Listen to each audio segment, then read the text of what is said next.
Chaldean Grammar, Chapter 12. We're going to talk about quadrilateral roots and some irregular verbs. Quadrilateral means four-letter roots. The verbs studied thus far have all had trilateral roots. That means roots having 3 letters. However, there are some with 4 letters, either so-called geminate verbs, which have a doubled pair of root letters, as well as roots with 4 different root letters. So there are some exceptions to the 3-letter root thing. It's a good, strong majority of the verbs and the kind of derivatives of the verbs in the language have just 3 root letters and follow the rules that we talked about in earlier chapters. 4-letter roots follow predictable patterns, but let's take a closer look at them.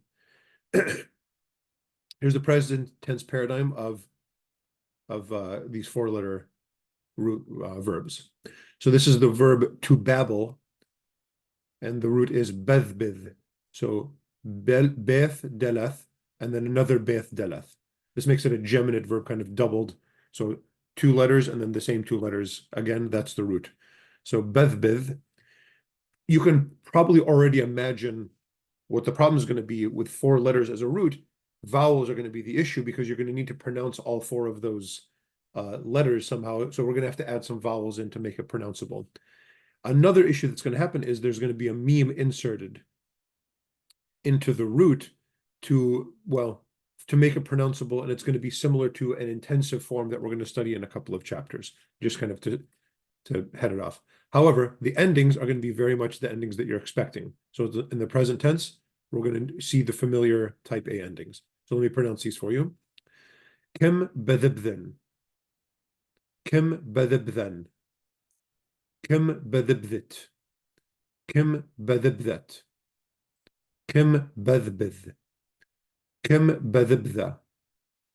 Kim bedibduch. Kim bedibdutun. Kim bedibdi. So it can be a little tricky to pronounce. If I were you, I'd take it slow at first and pronounce it really precisely at first, and then I think your mouth will sort of learn how to say it. So you have the kap, that is the present tense indicator. You have the ending, type A endings that you'd expect. Vowels are the thing maybe to pay closest attention to as you learn this, and then you do have this meme that's added there. So here's the meme. This usually will be discussed in the next chapter, which is the intensive. We'll talk about that when we get there. Here's another example. This is a real old Aramaic word. The root is tau resh gamel meme, and it's targum, which means to translate or to explain. Targum, and what's usually pronounced with the gamel being sort of softened as a J, so it's tarjum. So it's going to be the same exact form. I just gave you a different example so you could see it kind of as in a different example. So let me pronounce this for you. I translate kim tarijman, kim tarijman, kim tarijmit, kim tarijmat, kim tarjim, kim tarijma, kim tarijmuch, kim tarijmutun, kim tarijmi. There's the present tense, again, of this 4-letter root. The future is exactly as you'd guess. Oh, and I don't even know if it's here. Yeah, so obviously, if you want to make a subjunctive, just get rid of the kap and the vowel, tarijman, tarijman, tarijmit, and so on. So that's how you make the subjunctive. The future tense, as you'd guess, you get rid of the kap, you add a bid. This meme is still here, though. So here's the future tense. I will babble. Bid bedibdin. Bid bedibdin. Bid bedibdit. Bid bedibdat. Bid bedbid. Bid bedibda. Bid bedibduch. Bid bedibdutun. Bid bedibdi. That's quite a mouthful, especially because this is repeated 3 times in this. So you have bid and then bedbid. So, take it slow at first, as I said. And again, you would do the same thing with tarjum bid, tarjman, and so on. So this is with every 4-letter root. It's going to look something like this. Here's the past tense. It reveals a movement of vowels. So this wow is going to be added here. And let's just take a look at the rest of it. So I babbled, mbudbidli. So here the waw is added. The meme is still there though. So now the root is kind of broken apart by this waw. So there's a beth and there's a waw, the first radical, a waw, this u sound, second radical, then third and fourth radical. So, but it's the type 2 endings as you'd expect, type B endings as you'd expect. So, mbudbidli, mbudbidluch, mbudbidlach, mbudbidle, mbudbidla, mbudbidlan, mbudbidlochun, mbudbidle. And again, same thing with tarjum and any other one, mturjimli, and so on. The imperative, here's how the imperative looks, mbedbid. If you want to command somebody to babble, mbedbid. If you want to command somebody to translate, mtarjim. And then the plural, mbedibdu, mtarijmu. This is the form of the imperative. And then here's the infinitive, mbedbode. So, iwin mbedbode, if you want to use that form. Winwa mbedbode. There's your infinitive. Okay? Let's look at a handful of irregular verbs in this chapter. So the main tenses that need to be known for understanding a verb are the present and past, since the other tenses are made by adding or subtracting from these. I mean, you can say the subjunctive and past is fine too, but either the present, the subjunctive, or the future is going to give you the form with the type A endings, and then the past is going to give you the form with the type B endings. So I just said all this. You can add in the perfect tenses, you add a hua. We know all of this so far. Therefore, in explaining these 3 irregular verbs of this chapter, the present and past will be given, as well as the imperative. The rest of the tenses are easy to build once these 3 are known. Oh, I'm just explaining why I'm not going to give every tense of these irregular verbs, because by now you should know how to make the other tenses. Here's the root of the verb to give. Yawil. Looks like a 4-letter root. Kiawil. But we'll see what happens with some of these letters. This is just irregular, just kind of learn this verb on its own. The initial yod combined with the final lebed of this word create an irregular conjugation. So if you want to, so we're starting with the present tense. Here's our present tense indicator. We have a kap. We have our type A endings. And then here's the root now. The lemeth goes away except for right here. So this is just sort of the irregularity of this verb. Let me read it for you. I give. Kiawin. Kiawan. Kiawit. Kiawat. Kiawil. Kiawa. Kiawuch. Kiawutun. Kiawi. You notice I'm not pronouncing the he, I'm pronouncing it very softly, basically as if it's an elap. That's just the way it's pronounced. But it really has to be written like this. Kiawin. Okay. So again, take the kap off, you got the subjunctive, add a bid, you have the future, and so on. Okay. As you can see, the lemeth in the root only appears in the third person masculine singular he, right here. Kiawil. It's the only time this lemeth shows up. Notice also that the he, the entire conjugation, goes unpronounced in most dialects. Again, building the subjunctive, future and present and future perfect tenses should be familiar. Figure it out. Here's the past tense. Willi. Now, you will hear some dialects pronounce the yod iwilli. So this can be either iwilli or just willi. You'll hear both of them. Iwilluch or willuch. Iwillach or willach. Iwille or wille. Iwillan or willan. Iwillochun or willochun. Iwille or wille. You'll hear both. There's your past tense. The lemeth is there for all of them, by the way. So in this case, the lemeth as part of the root is always there. That's why we're doubling it when we spell it. You have one lemeth that's part of the root. You have this lemeth that's part of the type B endings. Here's the imperative. It's also irregular. To give, you say hel. Hel, if you want to tell somebody to give something to somebody else, hel. And then if you want to say plural, hellu. Now, this also explains why it really is important to have the he. Oh, it looks like I lost the he sometimes. This is a typo. The he should be in all these. It's my mistake. But why we're spelling this with he, even though we're not pronouncing it, one of the reasons why this is important is not just for historical reasons, but because when you get to the imperative, hal, it shows up again. It's pronounced again. Hal, halu. When combined with the lameth as an object marker, the lameth of the singular imperative drops out entirely. So now it becomes, the lameth just goes away. If you want to say, give me, give to me, halli. And it's pronounced, sorry, it's spelled, I spell it like this, hawli. There are dialects also, by the way, that say hawli. They will pronounce this as a haw. So hawli or halli. And so on, halle, and so on. So that's the verb to give. Has some irregularities, just kind of learn it on its own. Another irregular verb is to bring. The root is noble, nobole. There's your root. The final lemma of this word makes it similar to the previous verb. And here's the conjugation of the present tense. Kneblin. Oh, this is another typo. I really got to fix this book. So kneblin, this is kneblen. You should probably, you'll be able to guess this is a typo just because you know the type A endings already. So kneblin, kneblen, kneblit, kneblet, knobel, knebla, knebluch, kneblutun, knebli. Here's the most irregular one right here. Knobel, it's inserting this O sound. Note again that the third person masculine singular presents a unique form with the wow between. Okay, just said that. Here's the past tense, shows the wow more consistently. Here's the past tense.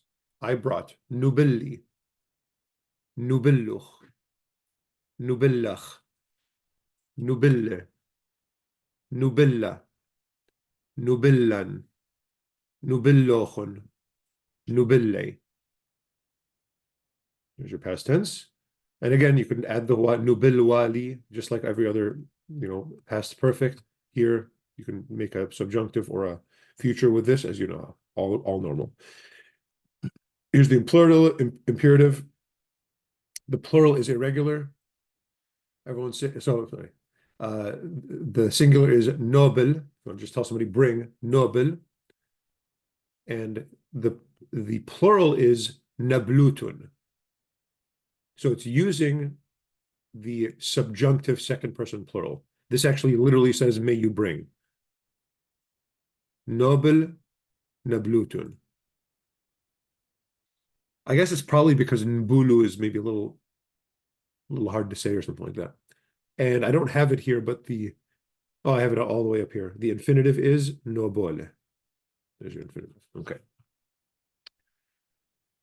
So it's another irregular one, just learn on its own. And here is another irregular verb, to come, athe, ithaya.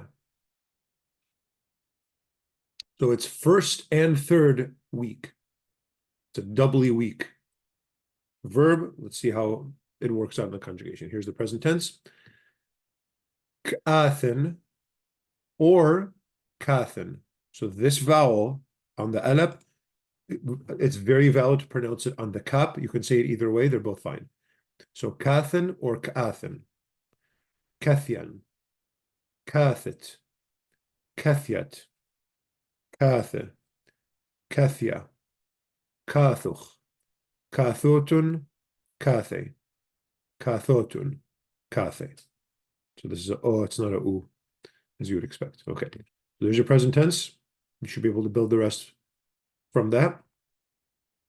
The feminine singular form shows the transformation of the third alep of the root into a yod, kathia.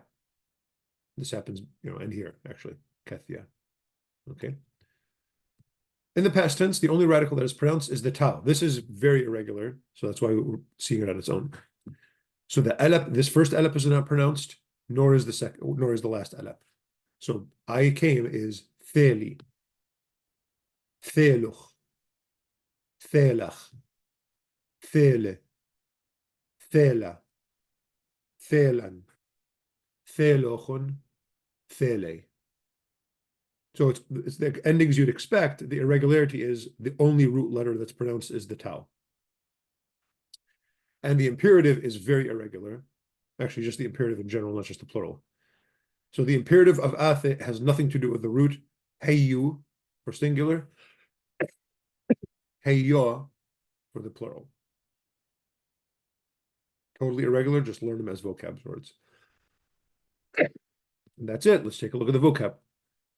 Whole bunch of four-letter roots here for verbs, for some verbs that you can practice with. Athe ithaya, come. Barbiz, barbose is to scatter or disperse. Gargim, gargome is to thunder, the verb to thunder. This is not the noun thunder. The noun thunder is gargamta, but the verb is gargim. If it's thundering outside, it's gargome. Okay. To complain is dardim, dardome. Some dialects will pronounce this tartam, tartome. Okay, just different kind of pronunciations of this. Persecute is hajhij, hajhoje. So if somebody's persecuting another, they are hajhoje. To cheer is helhil, helhole. If you're at a wedding or something and you hear, mostly the women make a kind of high-pitched screaming sound and like using their tongues, that's what helhole is. And apparently this is related to the word hallelujah. Hallelujah apparently means to do this for God. So that's fine. To murmur is tartem, tartome. Oh yeah. So these are basically just different pronunciations of the same word. Complain and murmur. Dardim, dardome, tartem, tartome. Okay. I'm not even sure there's a difference here. These are probably just different pronunciations of the same word. To give, yawil, huala. We saw that. Mnone, mnonoye is to plead and beg. Okay, mnone. To endure is msaybar, msaybore. This almost looks like a five-letter root, but the meme is not really part of it. It's saybor, saybore. Okay. Bring is nobel, nobole. We saw that. Sheplip, sheplope is to supplicate. To plead with. It's similar to this. It's maybe less intense. Sheplip is to really ask for something intensely. And then tarjum, tarjuma, we saw, means to translate. Here are some nouns.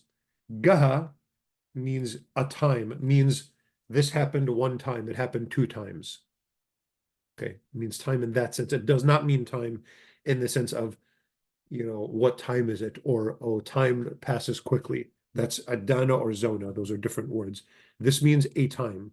And it happens to be a feminine noun. So it's gaha, singular, gahatha, plural. And you say vega, one time. Tite gahatha, two times. Okay, that's just a note on this word.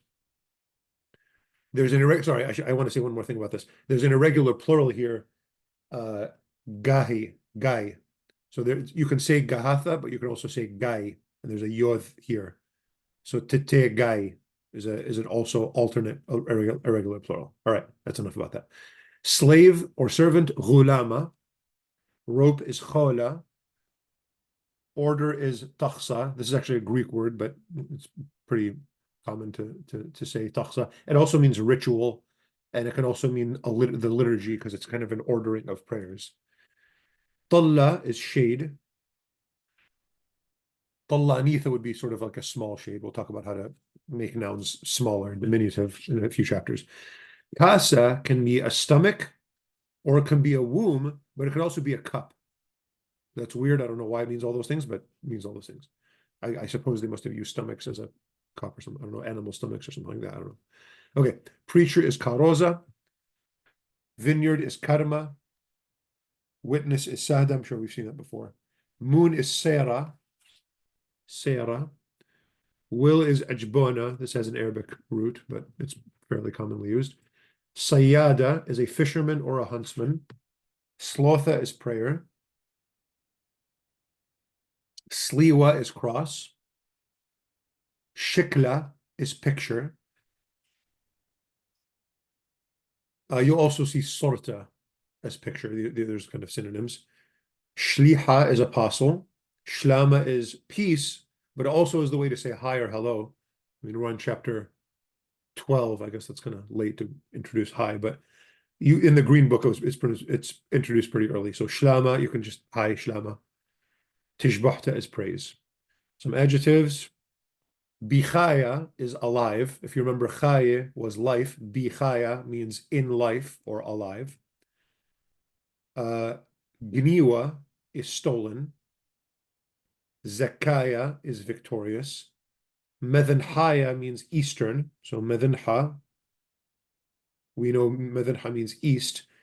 It actually comes from the root dinah, which means dawn. So dinah is to dawn. Medenha is the place where the dawn happens, which is the east, and medenhaya is eastern. Peyucha is cool. Qalula means quick, but it can also mean small. It's more rare to mean small, but it does mean small as well. Qalil is little, just a little bit. You can also say qassa. Rakicha is soft or tender. Rama is high or exalted. It can also mean a hill. Roma or Rama can both mean hill. Shulchaya means naked. Okay. Exercises, conjugate. I don't know why I said, oh yeah. So a bunch of these verbs, we just, practice the 4-letter ones. Translated to English.